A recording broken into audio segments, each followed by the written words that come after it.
Hi everybody, this is a part one of a two-part video on why the Americans lost the war in Vietnam, and I will be arguing that they lost the war due to their toxic war culture, and I'll explain in part two exactly what a toxic war culture is.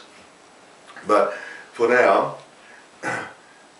well, first of all, I better start with the viewpoint that I'll be coming from, and that is that I'm a New Zealand citizen.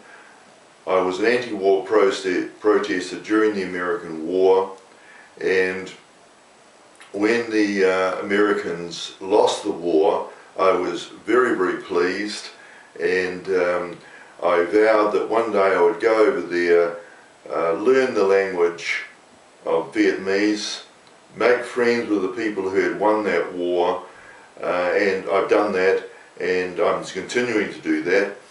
And I've read extensively on the war from the books by the Americans, the English, the French, and the Vietnamese, and that is the context that I'll be coming in. Now, a toxic war culture is the reason I will be arguing that the Americans lost. Now, you can maintain dominance over other countries with a toxic war culture like the Roman army did during the time of the Roman Empire, provided that it is the official policy of the government, that it is talked about openly in the country of origin, and that the government supports it and in fact encourages it and pushes it, which is what the Roman army did, and they lasted for hundreds of years, dominating other parts of Europe. But if you come from a liberal democracy, you can't argue that your toxic war culture that has been developed by the troops is okay. And indeed, when it all came out in 1968, just what the troops were up to, the government said, no, we don't support that. And eventually that toxic war culture undermined the American war effort completely, and they lost. Now, Americans have great difficulty in acknowledging that they lost that war. They argue two viewpoints. One, they say, we could easily have won that war militarily if we had been allowed to fight the war we wanted to, but the politicians held us back. And the second reason they give is that we didn't lose the war. The American politicians and the public lost the will to continue fighting. If they had only allowed us to keep fighting, we would have eventually won. So I'll address both of those viewpoints.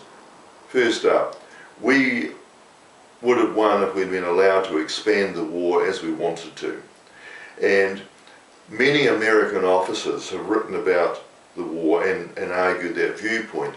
And they say that General Westmoreland took that view. He wanted to keep expanding. He was pushing Johnson the whole time. More troops, expand into other territories, let us do what we want to do.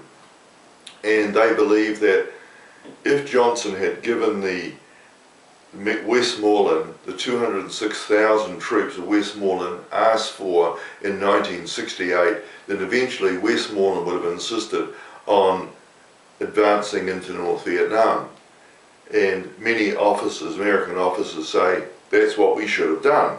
You know, we would advance into North Vietnam, conquered them, and then the war's over, we've won.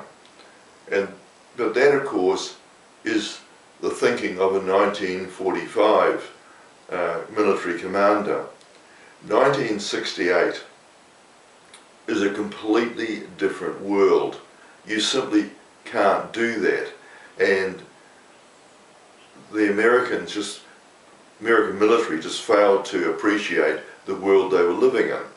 I mean, if they had advanced into North Vietnam, there are two possible scenarios. The most unlikely one is that the Vietnamese only would have continued the fight, and they would have just retreated into southern China, set up a base there, and then sent their soldiers down to harass the Americans and who were had set up shop in North Vietnam.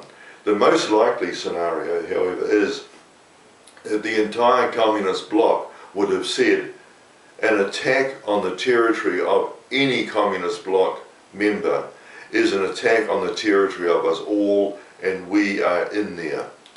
And the Soviets and the Chinese would have swept through North Vietnam and South Vietnam, wiped out all the Americans and all the foreigners who were there, and all the South Vietnamese collaborators. Hundreds of thousands of people would have been slaughtered, and then they would have wiped out all the ships in the South China Sea, American ships there, or the Eastern Sea as the Vietnamese know it to be. And then what are the Americans going to do?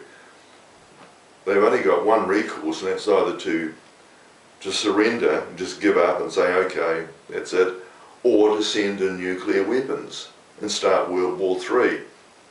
Johnson wasn't that stupid. Even Nixon wasn't that stupid. And he came after Johnson. He wasn't that silly that he would have agreed to that. The other officers who argued that they could have won are the Air Force officers. And they say, look, we were stymied by the politicians over what we could actually attack. If we'd been allowed to attack anything we wanted to, then we would have brought the North Vietnamese to their knees, or as they put it, bombed them back into the Stone Age. And then they would have surrendered to us. Well, that fails to take into account two factors. One, who they were fighting.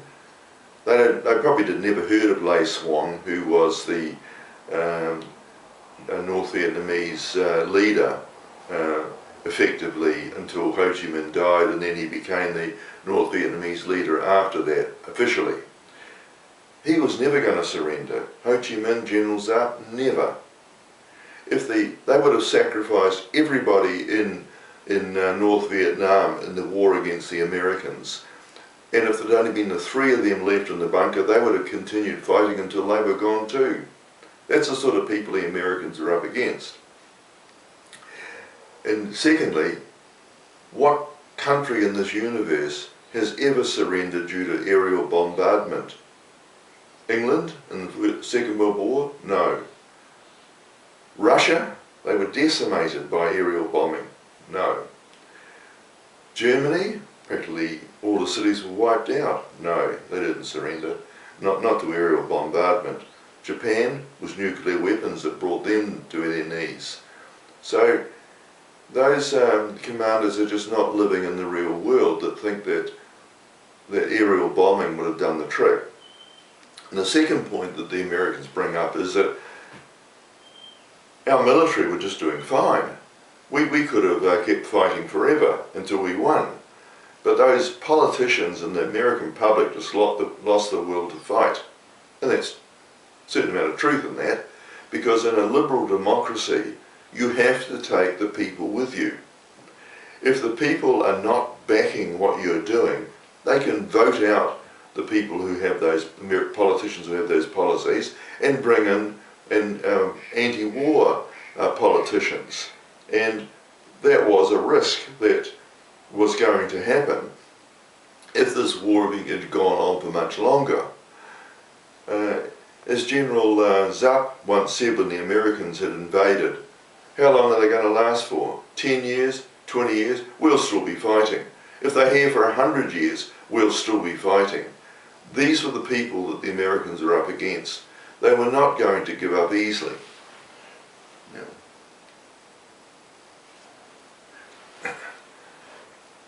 Back again.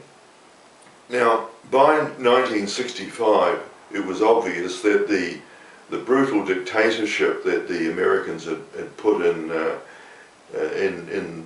power in South Vietnam and their army just couldn't win this fight against the National Liberation Front and the North Vietnamese army. They were hopeless. So the Americans sent in their own ground troops in 1965, and soon it built up to 500,000 Americans in Vietnam, along with troops from Australia, New Zealand, South Korea, and from Thailand.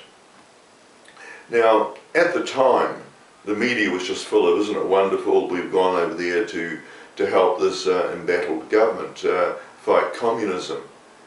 Now, if we'd only taken 10 seconds to think about the implications of this, what it would be like for a South Vietnamese peasant to have 500,000 foreign troops roaming around the countryside.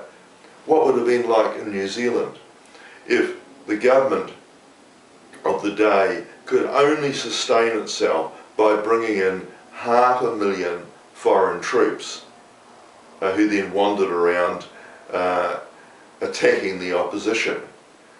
Now, I know I for sure would have supported the opposition. Wouldn't care what political hue they were. At least they were New Zealanders, they were nationalists.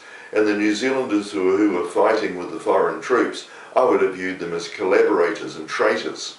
And I would have been supporting anyone who was trying to kill that lot. And I'm sure that that is just what happened with the South Vietnamese peasants when they saw these foreign soldiers wandering around on their soil. It's not something that you can sustain, not for very long.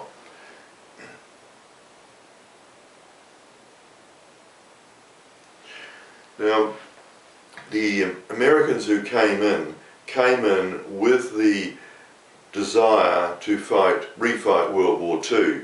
They wanted clear demarcation lines, they wanted us on this side, the opposition on the other side, and then big pitched battles in which overwhelming firepower, which the Americans had in abundance, was going to win the day, in, out, all over. And when American officers write about the reality that they were faced with, they almost snivel like spoilt children. The North Vietnamese and the NLF wouldn't play by our rules. Wah, wah, wah.